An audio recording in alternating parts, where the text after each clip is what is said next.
Welcome to another interview from my home to your home. And also with us today are JUDY TROILO, who is the Executive Director of the LOFT LGBTQ Center in White Plains, and Lisa Scott, who's the Program Director at Center Lane, which is a program of WJCS, Westchester Jewish Community Services, and she is at home as well. So welcome to you both. I'd like to start out by saying that LMC regularly checks in with the gay community. We've had guests and we've talked about issues for years, so we thought it would be appropriate to check in now in these wild and weird times. Both of your offices, I believe, are closed to the public. Judy, is that correct? That is correct, Michael. Where I don't like using the word closed, and I think Lisa will agree with me, that our doors may be closed, but our services are open. And we found creative ways to make sure we're reaching the community and providing them with what they need. Yeah. Well, I figured that was the case. So, yeah. Lisa, maybe you could talk a little bit about Center Lane for those people who are not familiar with the program, and it's for youth, right? Absolutely. WJCS Center Lane is where LGBTQ plus youth create community, connect with culture, and contribute to the world. We have a program center in Yonkers, but we do programming and education throughout Westchester County. And one of the things we say when we start a group is, thank you for coming to Center Lane. For those of you who are new, welcome. For those of you who are returning, welcome home. And as we see right now, a whole lot of kids are missing their home away from home. Yeah.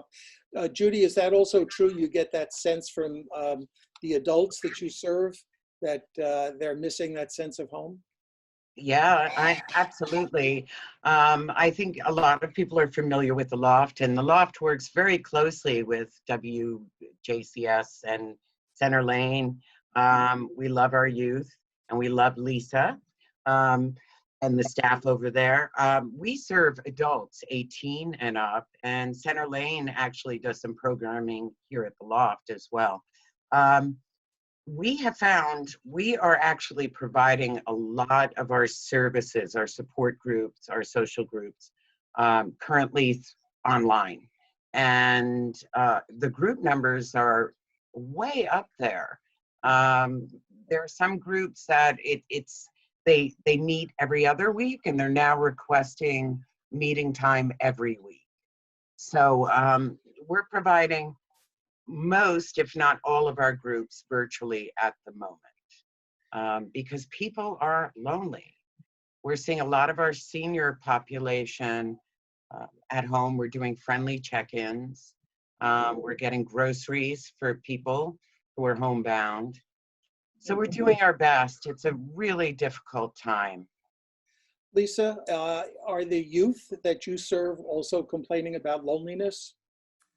Loneliness is definitely a factor. Missing Center Lane is a factor. Missing a sense of community that you can get with your peers. We all know that in middle school and high school years, your peers and people your own age matter a lot to you. And a lot of those friendships now are engaged with a lot online, even when you're not in real life. And so those things continue, but there is a power to being able to be in space together.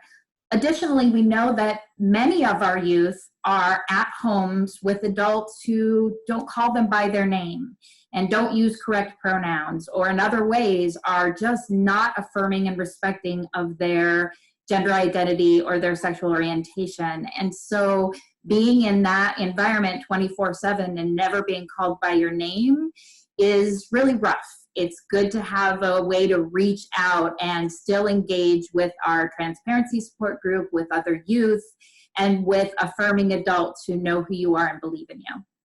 So, Lisa, what services have you been able to transform to online? Absolutely, that's a great question. So we have an existing Facebook page, which if you look up Center Lane and WJCS on Facebook. You should find us really easily. We have a newsletter that goes out to more than 1,000 people each week. We have an Instagram page, and we have a dedicated phone line that we've forwarded to our Center Lane flip phone, but cell phone, so that we can answer calls as they come in. Really, about 44% of the kids we've engaged with have been through social media, and most of the rest have been via phone calls to them. We're working on getting our groups back up and running. For our kids, confidentiality is incredibly important element of keeping them safe and keeping them with roofs over their heads. LGBTQ youth represent 40% of the homeless population, and a lot of that is kids just not being welcome or being pushed out of their homes because of who they are. So for us, we have to find ways to create HIPAA compliant groups so that our confidentiality of our youth is always our top priority. But the great news is we've got that up and running now, so we're going to be beta testing some of that this week. And next week, with the exceptions of Passover, which of course we'll be respecting, we should have our groups back up and running. We're also working on getting some great guest speakers to come in and do some education for us in ways that aren't always accessible when we have to get everyone in Westchester in one room. Well, one of the advantages is that you're working with a population that grew up with the technology and has little trouble trying to get online. But Judy, I think maybe the senior population that among those that the LOFT serves might have some difficulty there. You're right, Michael. We've had quite a few people call us and say, what is Zoom? And how do we participate? The good news is that you can call in from a regular phone as well. So we are walking those individuals through the process of how to engage, and it's been very successful. We're actually, we have senior groups happening every other week, and we started something called Lunch with the Loft, where our entire staff gets online and eats our lunch together on Fridays. It's open to the community. Come on in and say hello to us and let us know what you're up to. Some people are afraid. Other people want to talk about anything but the coronavirus.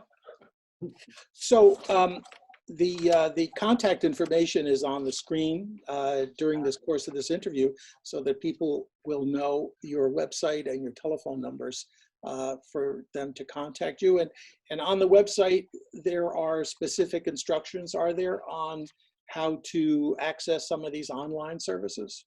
Absolutely. Yeah, everything's on the website. And I want to take an opportunity to speak actually on behalf of myself and on behalf of Lisa. It's a very difficult time for us as a nonprofit. And we depend on donations from the community to keep our services going. We're trying really hard to help anybody we can in this time.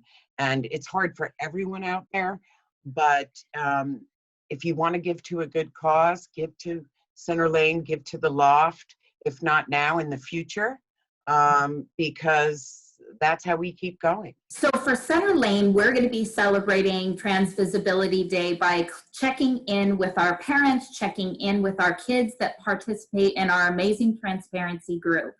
We know that our trans students, some of them are reporting to us that they are thriving in home-based instruction because they don't have to navigate bullying by peers or uneducated adults who refuse to use or don't understand their pronouns or a name change. But the flip side of that is if your family is not affirming, home is complicated, and many of our youth are missing vital appointments for things like medication and top surgeries that have been scheduled and that were part of their graduation season as they turned 18 at the end of their senior year. So that takes a toll. We're all missing out on important things in our lives, but if you and the people you love have one of those once in a lifetime moments planned that gets pushed back, you've been waiting a long time for that. So we want to make sure that they're all feeling visible, that they're feeling the sense of euphoria that comes from being a part of the trans community and a part of a community as amazing as Center Lane, as the LOFT, as the LGBTQ community in all of Westchester. Thank you. Before we leave, I'd like to give each of you a minute to just maybe thank the staff that's all working from home. Judy, do you want to start us off?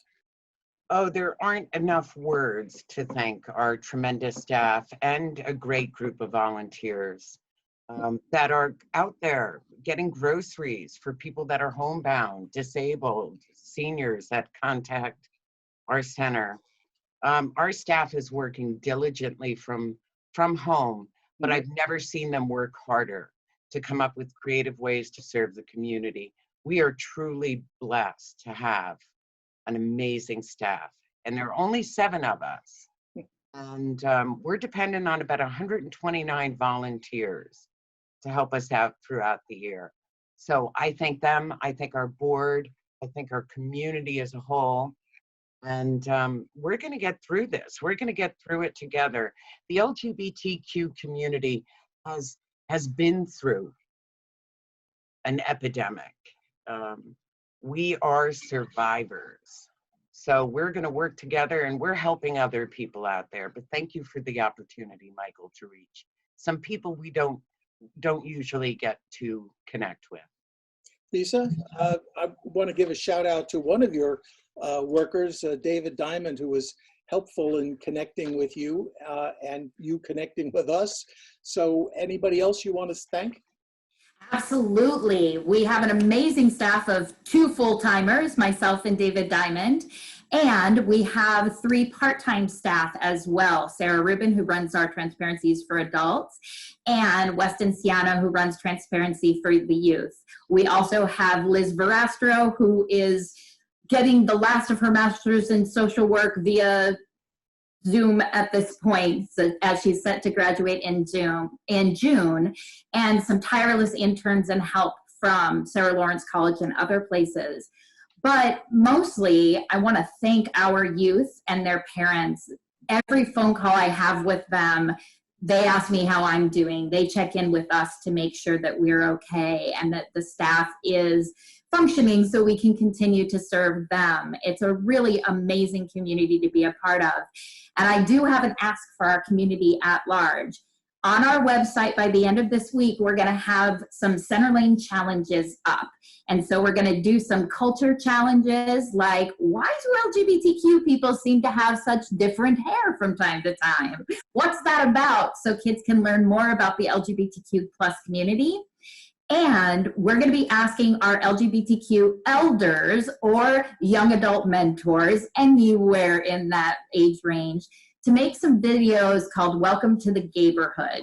So they can take 1 to 3 minutes to just welcome our youth into our community and provide them with the mentorship that most of our kids lack in their home lives. Well, I want to thank you both for being with us and keeping us appraised of what's going on, and hope you will come back again, maybe in person when we get our studio back up and running. Absolutely. And thank you so much, all of you who are doing the hard work of journalism right now. We desperately need to know what's happening in Westchester, in Mamaroneck, in Larchmont, and beyond. And you all are providing an amazing service right now, and we really, really respect and trust and hope that you can keep this going so we all have the information we need. So thank you. Thank you, Lisa. Thank you, Judy. Thank you.